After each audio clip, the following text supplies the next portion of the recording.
Hello प्यारे दोस्तों, फिर एक नई वीडियो में आपका स्वागत है। दोस्तों, आज की इस वीडियो सेशन में मैं आप लोगों से बताने वाला हूं, यदि आप भी बिहार से हो और इस वर्ष 2024 में यदि आप भी डीएलएड में एडमिशन लेना चाहते हो तो ये वीडियो आपके लिए, ठीक है ना। जैसा कि आप लोगों को मालूम है कि डीएलएड में अगर आपको एडमिशन अगर करवाना है तो काउंसलिंग स्टार्ट हो चुकी है, ठीक है ना। आप लोग काउंसलिंग करवा सकते हो, है ना। काउंसलिंग का जो डेट रखा गया है ना, वो 20 जून से लेकर के 26 जून तक रखा गया है, ठीक है ना। आप इसके बीच में आप लोग क्या कर सकते हो, अपना काउंसलिंग करवा सकते हो, ठीक है ना। आइए एडमिशन संबंधित, काउंसलिंग संबंधित मैं आपको संपूर्ण जानकारी दे देता हूँ, ठीक है ना। आप लोग इस वीडियो के लास्ट तक बने रहना, ठीक है ना। देखिए, यदि अगर आपको डीएलएड में एडमिशन लेना है, ठीक है ना, तो सबसे पहला प्रक्रिया तो ये है कि आपको एंट्रांस में पास मार्क होना चाहिए, ठीक है ना। अर्थात अगर आप एससी से होंगे, एसटी से होंगे, दिव्यांग होंगे, फ्रीडम फाइटर होंगे तो आपका 36 नंबर चाहिए, है ना। अगर 36 या ऐसे ऊपर है तो फिलहाल आप काउंसलिंग करवा सकते हैं। अगर वही कोई बच्चा अगर जनरल से होंगे, ईबीसी से होंगे, बीसी से होंगे, ईडब्ल्यूएस से होंगे, ठीक है ना, तो उनको कम से कम ना 42 नंबर चाहिए, या 42 से अगर अधिक है ना तो वे भी बच्चे क्या करवा सकते हैं, काउंसलिंग करवा सकते हैं, ठीक है ना। काउंसलिंग क्या होता है इसको समझिए। अगर कोई बच्चे अगर मान लीजिए पास मार्क है ना, या आपको मान लीजिए 100 नंबर है, या मान लीजिए अगर आपको उससे थोड़ा नीचे नंबर है या उससे ऊपर नंबर है, ठीक है ना। अगर आप काउंसलिंग नहीं करवाते हो, ठीक है ना, तो आपका एडमिशन नहीं होगा। बस अगर आप काउंसलिंग नहीं करवाते हो तो आपका एडमिशन नहीं होगा, ठीक है ना। अगर किसी भी बच्चों को अगर एडमिशन करवाना है तो सबसे पहले क्या करवाना होगा, उनको काउंसलिंग करवाना होगा, ठीक है ना। बहुत सारे बच्चे ऐसे सोचते होंगे ना कि हम काउंसलिंग नहीं करवाएंगे, और बहुत सारे ऐसे प्राइवेट कॉलेज है वहाँ पे थोड़ा मोड़ा ज़्यादा पैसा लगेगा, देके हम अपना एडमिशन करवा लेंगे। और बहुत सारे बच्चों के मन में तो ये भी सवाल उठते होंगे कि हमें, है ना, मतलब उनसे मतलब संपर्क है, कोई बड़े व्यक्ति से संपर्क है, उनके साथ जाएंगे प्राइवेट कॉलेज में और वे व्यक्ति मुझे क्या करवा देंगे, एडमिशन करवा देंगे, ठीक है ना।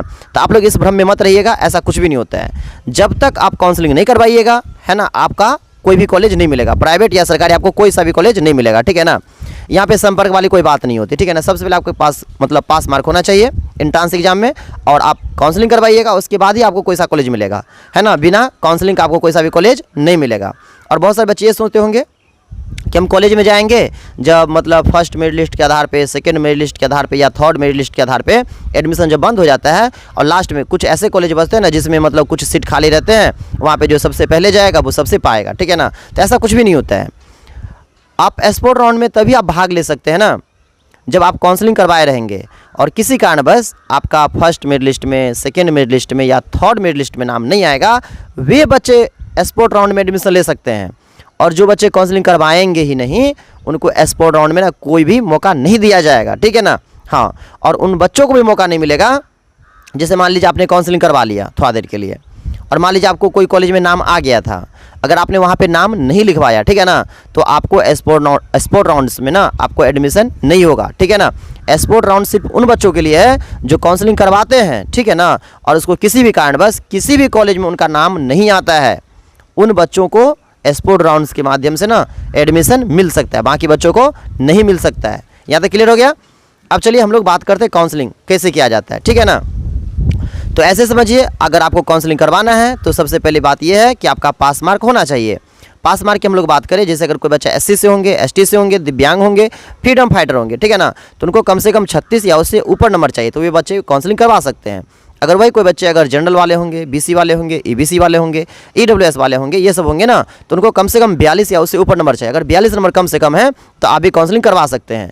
अब ऐसी बात नहीं है कि अगर आप काउंसलिंग करवाएंगे ना तो आपको कोई सा भी कॉलेज मिल ही जाएगा, मिल भी सकता है और नहीं भी मिल सकता है। हाँ, अब हम लोग ये जानते हैं कि काउंसलिंग में ना कितने कॉलेज आपको चुनना है। देखिए, काउंसलिंग के समय कम से कम आपको 5 कॉलेज चुनना है, और अधिक से अधिक आपको ना 30 कॉलेज चुनना है, ठीक है ना।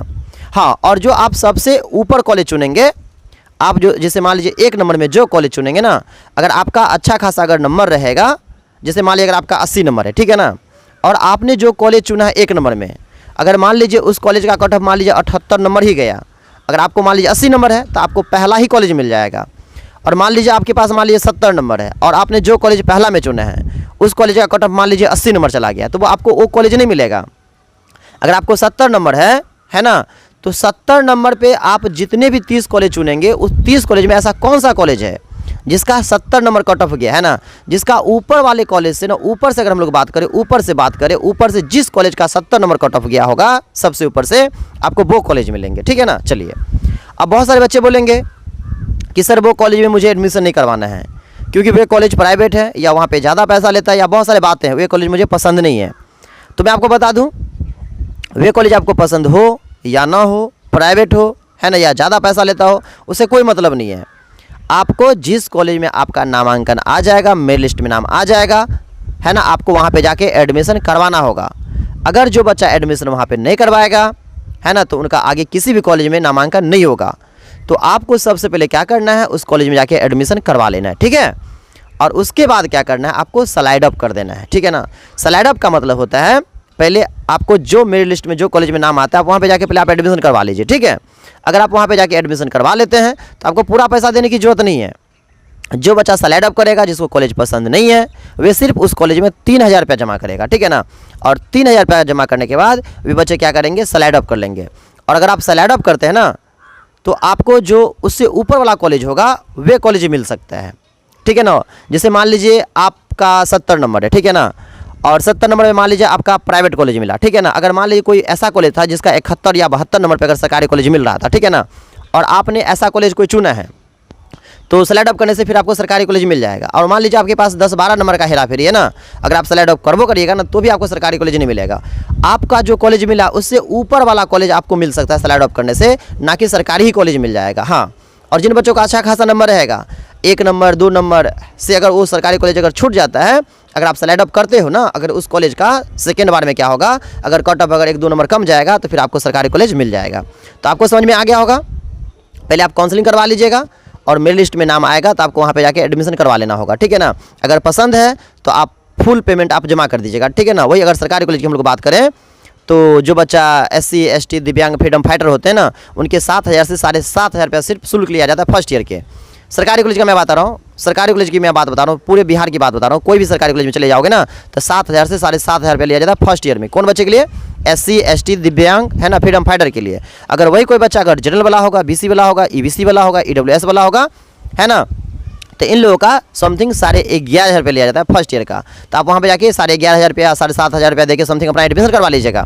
अगर वे भी सरकारी कॉलेज आपको पसंद नहीं होगा तो आपको सिर्फ वहाँ पे ना सिर्फ 3,000 रुपया देना है, ठीक है ना। और 3,000 रुपया देके और वे कॉलेज समझ जाएंगे ये बच्चे को कॉलेज पसंद नहीं है फिलहाल, है ना, मतलब ऐसे ये 3,000 रुपया जमा कर रहे हैं और ये बच्चे स्लाइड अप करेंगे और आपसे पूछ भी लेंगे उस कॉलेज में, ठीक है ना, कि आप 3,000 रुपये सिर्फ जमा क्यों कर रहे हैं, ये कॉलेज आपको पसंद नहीं है क्या आपको स्लाइड अप करना है क्या? तो आप बता दो कि हाँ सर मुझे ये कॉलेज पसंद नहीं है, मुझे दूसरा कॉलेज में एडमिशन लेना है, जब तक मैं आपको 3,000 रुपया जमा करता हूँ मेरा आप एडमिशन कर दीजिए। इस तरीक़ा से आपको कॉलेज कुछ नहीं कहेंगे, बस आपको 3,000 रुपया दे के और वहाँ पे क्या करना है, आपको एडमिशन फिलहाल ले लेना है। और सेकेंड बार में अगर 1-2 नंबर का हेरा फेरी रहेगा ना, तो आपको आपके जो एरिया में या जो आपके जिला में या जो आपको मतलब होम डिस्ट्रिक्ट में जो सरकारी कॉलेज रहेंगे, अगर 1-2 नंबर का अगर हेरा फेरी रहेगा तो सेकेंड चांस में आपको वे कॉलेज मिल जाएंगे, ठीक है ना। यहाँ तक आप लोग को समझ में आ गया?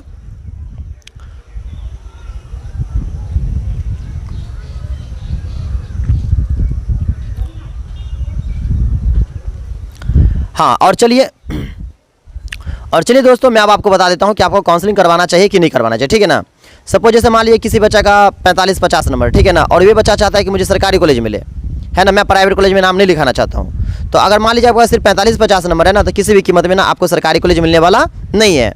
अगर आपको प्राइवेट कॉलेज में एडमिशन लेना है, जिन बच्चा का नंबर कम है 55, 60, 65 तक, है ना, उन बच्चों को कभी सरकारी कॉलेज नहीं मिलेगा, उनको मिलेगा सिर्फ इस बार प्राइवेट कॉलेज। अगर आप चाहते हो कि मुझे प्राइवेट कॉलेज में भी एडमिशन लेना है तो आप काउंसलिंग करवाइए, अन्यथा अगर आपको कम नंबर है तो प्लीज़ आप काउंसलिंग करवाओगे ना तो फिर आपका पैसा बर्बाद हो जाएगा, ठीक है ना। हाँ, अगर आप एडमिशन के पर्पस में हो, अगर आप एडमिशन करवाना चाहते हो प्राइवेट कॉलेज में भी, अगर आपका कम नंबर है तो आप काउंसलिंग करवाइए, है ना, क्योंकि 350-500 रुपये की बात है, ठीक है ना। हाँ, अगर जो बच्चा का बहुत ही कम नंबर है और वे चाहता है कि मुझे ना प्राइवेट कॉलेज में मिल जाए, है ना, मुझे प्राइवेट कॉलेज में मिल जाएगा तो मैं एडमिशन ले लूँगा, तो आप फिर काउंसलिंग करवाइए। और जो बच्चे कहेंगे सर मेरे पास 1-2 लाख रुपया नहीं है, ठीक है ना, मैं प्राइवेट कॉलेज में एडमिशन नहीं ले सकता हूँ, तो जिसका कम नंबर है वे लोग काउंसलिंग नहीं करवाइए। हाँ, अगर 70 या अगर उससे अगर आपको ऊपर नंबर है तो फिलहाल आप काउंसलिंग करवा लीजिए, लक साथ देगा ना तो आपको सरकारी कॉलेज मिल सकता है। अब बाकी जिसका 80 के आसपास है ना, वो कन्फर्म हो जाइए, कोई भी कैटेगरी से हो, अगर आपका 80 के आसपास समथिंग नंबर है ना, तो आँख मूंद के आपको ना सरकारी कॉलेज मिल जाएगा, है ना, मनचाहा नहीं, मतलब थोड़ा दूरी में मिलेगा लेकिन मिल जाएगा। अगर आपके 85 के आसपास रहेगा ना तो मनचाहा कॉलेज आपके होम डिस्ट्रिक्ट में इस बार मिल जाएंगे, ठीक है ना। तो दोस्तों आज की इस वीडियो में इतना ही मुझे बताना था। अगर वीडियो को आपको थोड़ा भी अच्छा लगा तो प्लीज़ वीडियो को लाइक करना और साथ में अगर आप लोग चैनल पे पहली बार आए तो चैनल को सब्सक्राइब कर देना। थैंक्स फॉर वॉचिंग, फिर मिलते हैं नए वीडियो के साथ, जब तक ले दीजिए बाय बाय, टेक केयर।